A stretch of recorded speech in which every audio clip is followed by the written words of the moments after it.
Salamat po, Madam Chair. Madam Chair, may I know from the CHR if they are cognizant of the fact that KOJC is a religious organization? Yes, Your Honor. And considering, Madam Chair, that it is a religious sect,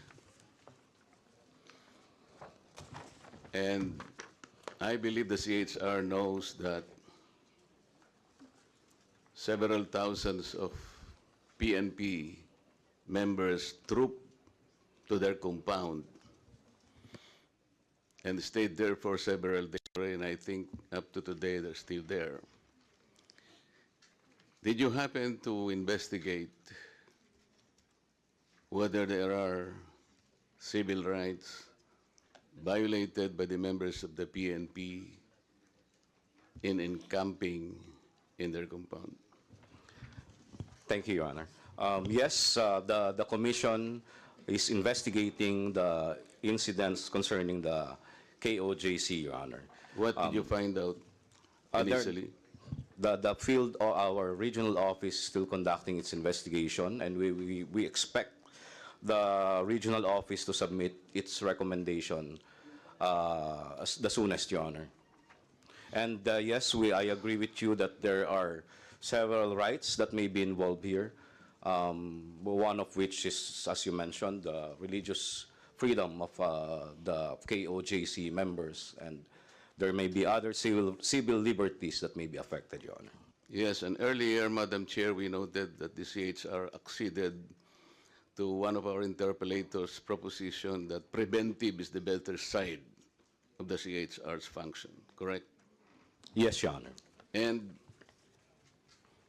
before everything else happened, like what you said, that there might have been several acts already done in violation of their civil and political rights, did you not bother to at least post some of your members or anybody there even before the events unfolded so that we could have prevented most of it, if not all?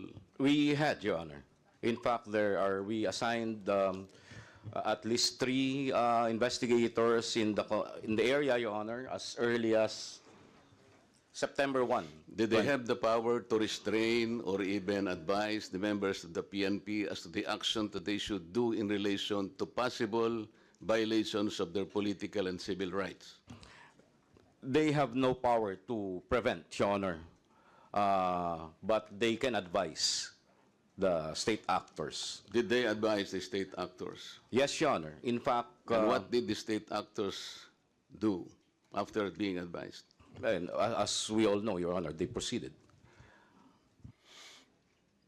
Considering, Madam Chair, that it is a religious denomination, I would surmise that the worship services were interrupted.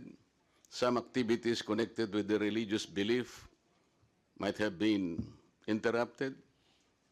And these are serious violations of their political and civil rights. Maybe like marriage are being celebrated in that compound, baptism probably, anything you might think, activities that is related to their faith.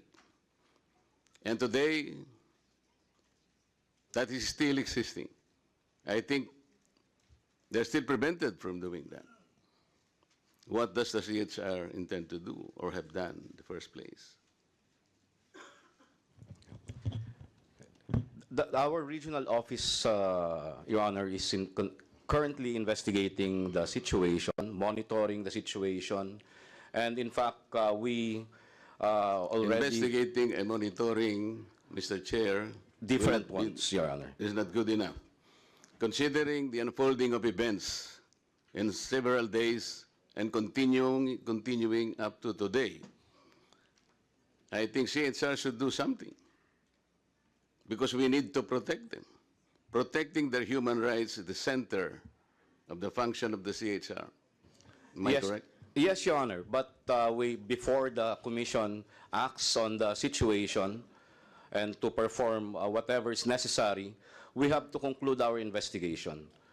So we have to determine based on our By own... investigation, sir, you mean you are able to identify the persons, the number of persons, and their acts, and the damage or damages suffered, or the number of acts that constituted violations of their civil and political rights?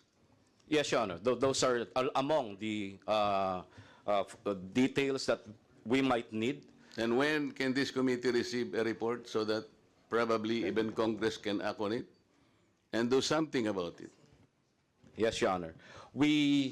As soon as the investigation is concluded, Your Honor, and the Commission and Bank... You have a time frame, sir?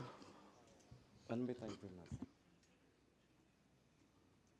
I'm sorry for being insistent, but this is violation of civil and political rights. You need to protect people. We understand, Your Honor. That's why we directed our regional office to expedite the investigation. In fact, the region already submitted a few recommendations on a few rights involved. And as we know, the incident is continuing as of the moment, and we cannot finish. The investigation is continuing, Your Honor. At the But least-